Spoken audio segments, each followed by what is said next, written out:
Hello दोस्तों, मेरा नाम है संग्राम और आज है दिन 2 जुलाई 2026। तो चलिए दोस्तों, देखते हैं क्या हाल है हमारे पोर्टफोलियो का। और दोस्तों आज हमारा निफ्टी बैंक 100 से 110 पॉइंट के करीब बढ़ा हुआ है, जो कि हमारा 0.5% के करीब है। निफ्टी 50 हमारा 70 टू 80 पॉइंट के करीब बढ़ा हुआ है, जो कि 0.5% के करीब है। आज एक माइल्ड बुलिश डे की तरह लग रहा है दोस्तों। इंडिविजुअल स्टॉक से अगर बात करें तो एलटी फूड्स हमारा 1% के करीब बढ़ा हुआ है। पीरामल फाइनेंस हमारा 0.5% के करीब गिरा हुआ है। यूपीएल हमारा 1 से 2% के करीब बढ़ा हुआ है। टाटा स्टील हमारा 1% के करीब बढ़ा हुआ है। जनरल इंश्योरेंस हमारा 1% के करीब बढ़ा हुआ है।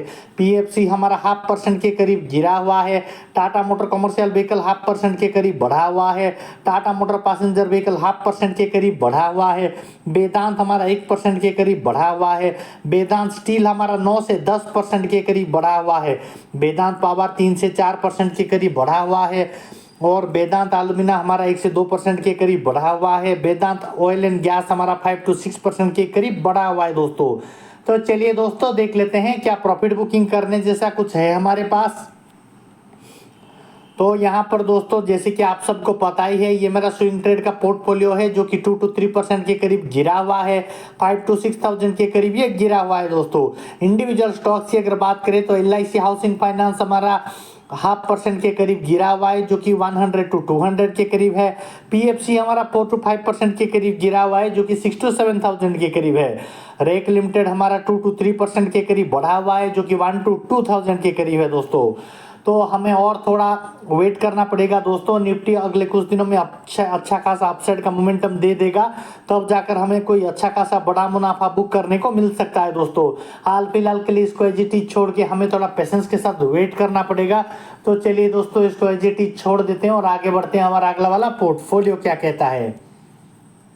हमारा कोटक न्यू का पोर्टफोलियो, जो कि हमारा 12 टू 13,000 के करीब हमारा ओवरऑल बढ़ा हुआ है। 49 टू 50% का टोटल रिटर्न हमें इसमें देखने को मिल रहा है दोस्तों। इंडिविजुअल स्टॉक्स की अगर बात करें तो एलटी फूड्स हमारा 12 टू 13,000 के करीब बढ़ा हुआ है, जो कि हमारा 50 टू 51% के करीब है।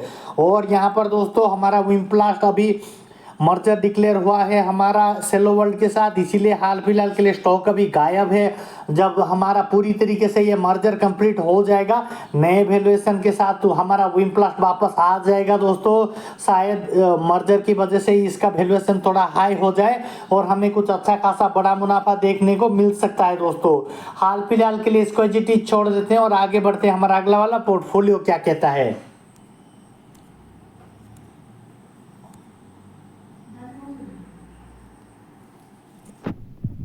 अगर आप लोगों को भी स्टॉक मार्केट के रिगार्डिंग कोई क्वेरी या फिर जानकारी की जरूरत पड़े तो मुझे कमेंट में जरूर बताइए दोस्तों, ताकि मैं आप सबकी कोई मदद कर सकूं। तो यह है दोस्तों हमारा क्रिप्टो करेंसीज का पोर्टफोलियो, जो कि हमारा 56% के करीब गिरा हुआ है। आज के दिनों में 0.5% के करीब बढ़ा हुआ है दोस्तों। जैसे कि आप सबको पता ही होगा दोस्तों, ये सब लॉन्ग टर्म की चीजें हैं। जब तक हम इसको 5-10 साल तक होल्ड नहीं करेंगे, तब तक हम इसमें कोई अच्छा खासा क्रिप्टो करेंसी हमारे हाथ लगेगा ऐसा एक्सपेक्ट नहीं कर सकते दोस्तों। तो हाल फिलहाल के लिए हमें इसमें वेट करना पड़ेगा दोस्तों, और हम कुछ नहीं कर सकते। तो चलिए दोस्तों, आगे बढ़ते हैं। हमारा अगला वाला पोर्टफोलियो क्या कहता है।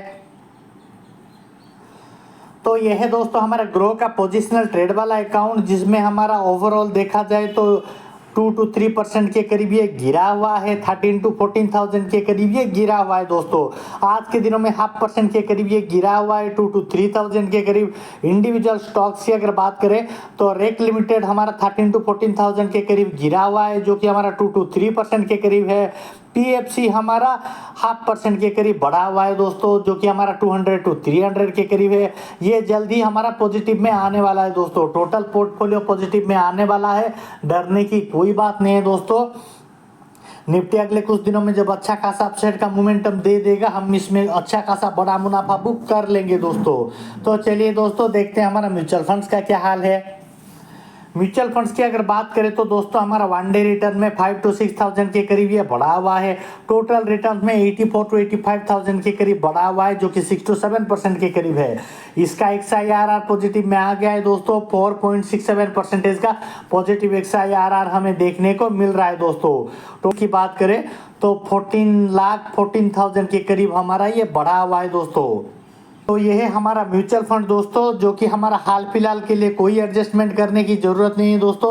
हमारा म्यूचुअल फंड अच्छा खासा परफॉर्म कर रहा है, डरने की कोई बात नहीं है दोस्तों, ये बाकी अच्छा खासा परफॉर्म कर रहा है। तो चलिए दोस्तों आगे बढ़ते हैं, हमारा अगला वाला पोर्टफोलियो क्या कहता है। तो ये है दोस्तों हमारा एंजल वन का इन्वेस्टिंग अकाउंट, जो कि 48 to 49,000 के करीब बढ़ा हुआ है, 23 to 24% के करीब हमारा बढ़ा हुआ है दोस्तों। म्यूचुअल फंड्स की बात करें तो दोस्तों ये 8 to 9% के करीब हमारा म्यूचुअल फंड्स बढ़ा हुआ है, जिसका XIRR 5.01% का हमें XIRR देखने को मिल रहा है दोस्तों। हमारा म्यूचुअल फंड्स भी अच्छा खासा परफॉर्म कर रहा है। तो चलिए दोस्तों इक्विटी का हाल देख लेते हैं। इक्विटी में हमारा 48 to 49,000 के करीब बढ़ा हुआ है, 24 to 25% के करीब हमारा बढ़ा हुआ है दोस्तों। एनालाइज में देख लेते हैं, मिड कैप हमारा 47 to 48% के करीब बढ़ा हुआ है, लार्ज कैप हमारा 4 to 5% के करीब बढ़ा हुआ है, स्मॉल कैप हमारा 136 to 137% के करीब गेन देखने को मिल रहा है दोस्तों।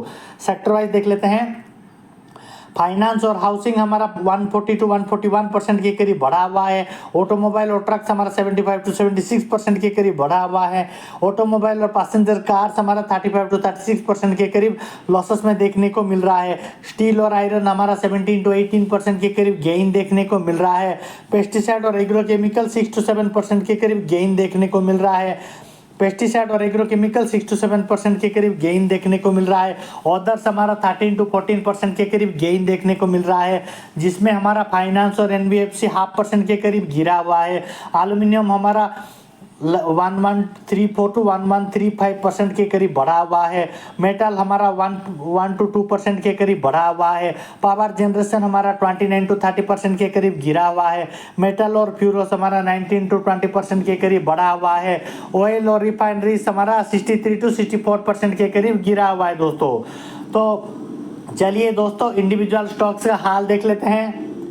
वेदांत एल्यूमिना हमारा 1132 to 1133% के करीब बढ़ा हुआ है, हाउसिंग फाइनेंस हमारा 139 to 140% के करीब बढ़ा हुआ है, टाटा मोटर कॉमर्शियल व्हीकल हमारा 76 to 77% के करीब बढ़ा हुआ है, वेदांत स्टील हमारा 19 to 20% के करीब बढ़ा हुआ है, टाटा स्टील हमारा 18 to 19% के करीब बढ़ा हुआ है, UPL हमारा 6 to 7% के करीब बढ़ा हुआ है, PFC हमारा 4 to 5% के करीब गेन देखने को मिल रहा है, वेदांत हमारा 1 to 2% के करीब गेन देखने को मिल रहा है, जनरल इंश्योरेंस हमारा 5 to 6% के करीब गिरा हुआ है, वेदांत पावर हमारा 29 to 30% के करीब लॉसेस में देखने को मिल रहा है, Tata motor passenger vehicle 35 to 36% के करीब हमारा लॉसेस में देखने को मिल रहा है, वेदांत ऑयल एंड गैस हमारा 63 to 64% के करीब लॉसेस में देखने को मिल रहा है दोस्तों।